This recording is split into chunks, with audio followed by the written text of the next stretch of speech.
আমাদের আজকের মুখ্যমন্ত্রী কী করছেন? সত্যি কথা বলা যাবে না, অত্যাচার সহ্য করতে হবে, কোনো গড়ার চিন্তা নেই, খালি ভাঙার চিন্তা। হিন্দুদের আর্তনাদ শুনতে পাচ্ছি, শুধু মুসলমানদের নয়, বাংলার মানুষদের আর্তনাদ। 4 লাখের উপর মানুষ আজকে অনাহারে রয়েছে।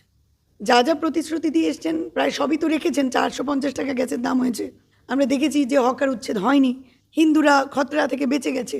এটা গুন্ডা দমন না, বাঘ দমন বিল, বিরোধী দমন বিল, সত্য দমন বিল, এটার নাম হচ্ছে। দিদি, বিধানসভায় নতুন ওবিসি বিল পাশ করা হলো, যেখানে অনেকেই মনে করছেন তার ফলে সংখ্যালঘু যারা রয়েছে তারা এর থেকে বঞ্চিত হতে পারে। এই বিষয়টিকে আপনারা ঠিক কীভাবে দেখছেন? দেখুন, এইটা বহুদিন ধরে কংগ্রেস অর্থাৎ আমাদের নেতা রাহুল গান্ধীজি চিৎকার করছেন, পার্লামেন্টে দাঁড়িয়ে হোক, সব জায়গাতেই, যে আমাদের আগে এই যে সেন্সেক্স হওয়ার খুব দরকার, জনগণনা, বা আপনি ধরুন কোন কাস্টের কত পার্সেন্টেজ আছে সেটা আমরা বুঝবো কী করে?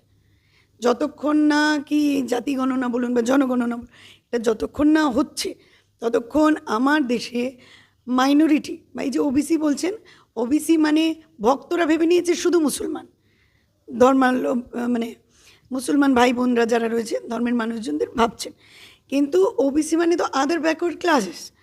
তার মানে এই আমাদের পশ্চিমবঙ্গে তো বিভিন্ন ব্যাকওয়ার্ড ক্লাসেস রয়েছে, তো এখানে শিখ, ইসাই, জৈন, বুদ্ধ অনেক আছে। তো আমার বক্তব্য হলো, কোন কাস্ট কত পার্সেন্ট রয়েছে এইটা আগে ঠিক করা উচিত ছিল। তো দুম করে আমি একটা পার্সেন্টেজ কমিয়ে দিলাম, 7% নিয়ে এলাম, মানুষকে টেনশনে রাখলাম। আরে ভাই, এটা নির্বুদ্ধিতা করছো। যখন আপনি নতুন মুখ্যমন্ত্রী হয়েছেন এই বাংলায়, অনেক ভালো কিছু চিন্তা করছেন, কারণ যা যা প্রতিশ্রুতি দিয়ে এসছেন প্রায় সবই তো রেখেছেন। 450 টাকা গ্যাসের দাম হয়েছে, আমরা দেখেছি যে হকার উচ্ছেদ হয়নি। তো আমরা দেখছি যে সব কিছু সুন্দরভাবে চলছে, হিন্দুরা খতরা থেকে বেঁচে গেছে, কোনো হিন্দু খতরে মে নেই। তো আজকে ওনার কাছ থেকে আমরা আশা করব যে হিন্দুদের মতো মাইনরিটিরাও যাতে খতরে মে না থাকে। তো আমরা চাইব উনি মাইনরিটির আগে জনগণনাটা করুক, করে যেই বিল পাস হয়েছে, আমাদের যারা বিধানসভায় রিপ্রেজেন্ট করছে হতে পারে গুটি কয়েক বা খুবই কম সংখ্যায়, কিন্তু আমরা সত্য কথাটা বলতে আমার মনে হয় না আমাদের যারা রয়েছেন নেতৃত্ব দিচ্ছেন বিধানসভায় তারাও বলবেন। এবং আমরাও বলছি একটাই কথা, যে আগে আপনারা সেন্সাস করুন, তারপরে আপনারা ডিক্লেয়ার করুন যে এটা। কারণ মাইনরিটি অনেক, যেমন সেদিন আমার সাথে একজনের কথা হচ্ছে, এমন অনেক মুসলমান ভাই বোন আছে যারা নিজেরা মনে করে ওনারা অনেক বনেদি, ওরা নিজেদেরকে ব্যাকওয়ার্ড ক্লাস মানতে রাজি নন। অসুবিধা তো নেই, অনেক রিজার্ভেশন আমাদের জেনারেলের মধ্যে, আমাদের তো কোনো রিজার্ভেশন নেই, নো ইস্যু। কিন্তু তার মানে কি রিজার্ভেশন থাকবে না? যারা সত্যি সত্যি পিছিয়ে পড়া বর্গ, আমরা তো তাদের রিজার্ভেশন নিশ্চয়ই রাখা দরকার। তো সেইটা নিয়ে দেখুন, সময়ে কথা হবে। এবং আমরা এটা এখনও ওনাকে বলছি, ওনার উচিত যে পুরোটা বুঝে শুনে কে কতটা সংখ্যক রয়েছে, কোন জাতি, সেইটা নির্ধারণ করে তারপরে এটা করা উচিত। আরেকটাও বিল পাস করা হয়েছে, সেই বিলটি হলো গুন্ডা দমন বিল পাস হয়েছে।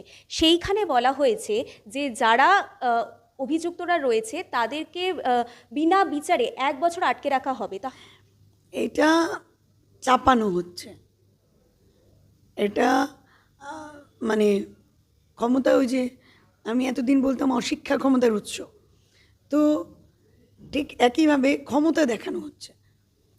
এটা গুন্ডা দমন না, বাঘ দমন বিল, বিরোধী দমন বিল, সত্য দমন বিল, এটার নাম হচ্ছে।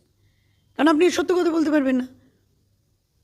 আমাদের আজকে পবিত্র একটা দিন আমাদের কাছে, ডক্টর বিধানচন্দ্র রায়ের জন্মদিন, তবে মৃত্যুদিনও বটে। উনি শিখিয়েছিলেন যে বিরোধী মানে কি। যদি বিরোধী না থাকে আমরা বুঝবো কী করে আমরা কোনটা ঠিক করছি কোনটা ভুল করছি? একটা সময় ছিল বাংলার প্রকৃত রূপকার বলি আমরা। আজকে এই আমাদের মুখ্যমন্ত্রী বড় বড়োভাবে টুইট করছেন, আজকে সল্টলেকের সব দিকে ব্যারিকেড করে বিধান রায়ের উৎসর্গে ওরা শ্রদ্ধা জ্ঞাপন করেছেন। তো যেই বিধান রায়, তাহলে আমার মনে হয় বিধান রায়ের যদি সামান্যতম বৈশিষ্ট্য উনি পেয়ে যেতেন, তাহলে বোধহয় আজকে দিনটা সার্থক হতো। খালি মালা দিলেই হয় না, সে কিভাবে চিন্তা ভাবনা করতেন, সে বিরোধীদের থেকে জানতে চাইতেন যে আমি এটা পারছি না, আমাকে কোনো আইডিয়াস দাও, কিভাবে আমি করতে পারি। উনি মানুষের জন্য কিভাবে ভাবতেন, উনি কল্যাণীর কথা চিন্তা করেছেন, উনি বিধাননগরের কথা চিন্তা করেছেন, দুর্গাপুরের মতো জায়গার কথা চিন্তা করেছেন। উনি হসপিটাল, উনি মনে করতেন যে স্বাস্থ্য, মন, শরীর স্বাস্থ্য ঠিক না থাকলে একটা সমাজও ঠিক হয় না। আর আমাদের আজকের মুখ্যমন্ত্রী কী করছেন? শরীর মনের উপর প্রেশার দিচ্ছেন। সত্যি কথা বলা যাবে না, অত্যাচার সহ্য করতে হবে, কোনো গড়ার চিন্তা নেই, খালি ভাঙার চিন্তা। একের পর এক হকার উচ্ছেদ, তারা কি খাবে পড়বে, তার বাড়িতে বাচ্চা কাচ্চারা কীভাবে মানুষ হবে সেটা দেখছেন না। এমন নয় যে আজকে ভাদনগর স্টেশনের মতো চা বিক্রি করে কেউ দুম করে প্রধানমন্ত্রী হতে পারবেন। আজকে অ্যাটলিস্ট ওই চায়ের দোকানের কথাটা ভাবা উচিত ছিল, কারণ ওনার বাবা তো চা বিক্রি করতেন। তো আমার বক্তব্যটা হলো, মানুষের কথাটাও তো বুঝতে হবে আপনাকে।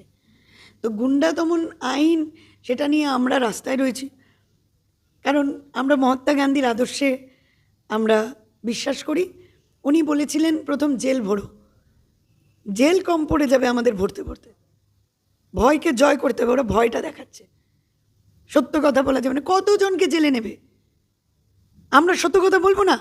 কেন 450 টাকা আজকে সিলিন্ডারের দাম হলো না?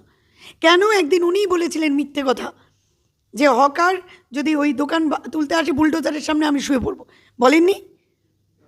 উনি বলেন যে সোলার দিয়ে এমনভাবে বাড়ি অট্টালিকা প্রসাদ বানিয়ে দিয়ে বলেছেন। তো আজকে উনি কিসের শাস্তি বলছেন? আগে দোষটা কীরকম হবে?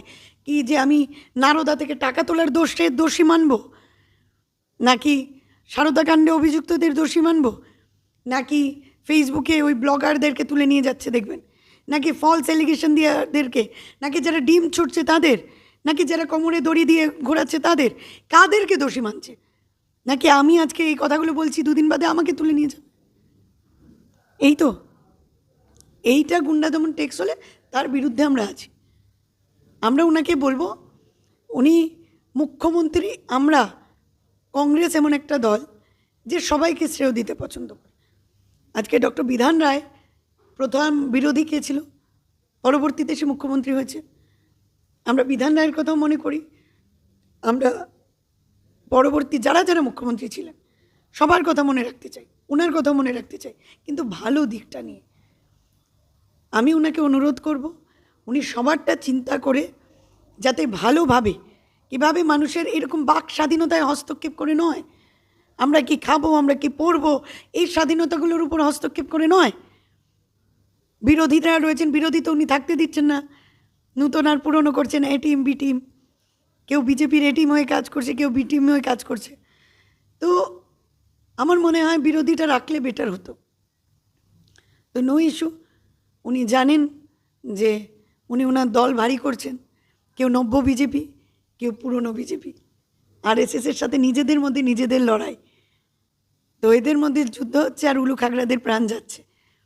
তো আমি ওনাকে বলবো, যদি সুস্থ মস্তিষ্কে সুন্দরভাবে বিরোধীদের কথা শুনে ডিসিশন নেওয়া যায়, আমার মনে হয় সুন্দর করে আজকে ডক্টর বিধান রায়ের যে স্বপ্ন, সেটাকে হয়তো উনি সম্পূর্ণ করতে যদি একটু সফল হন। কারণ কি, ইতিমধ্যেই হিন্দুদের আর্তনাদ শুনতে পাচ্ছি, শুধু মুসলমানদের নয়, বাংলার মানুষদের আর্তনাদ। 4 লাখের উপর মানুষ আজকে অনাহারে রয়েছে। সেটা নিয়ে কিছু বলবেন না মুখ্যমন্ত্রী?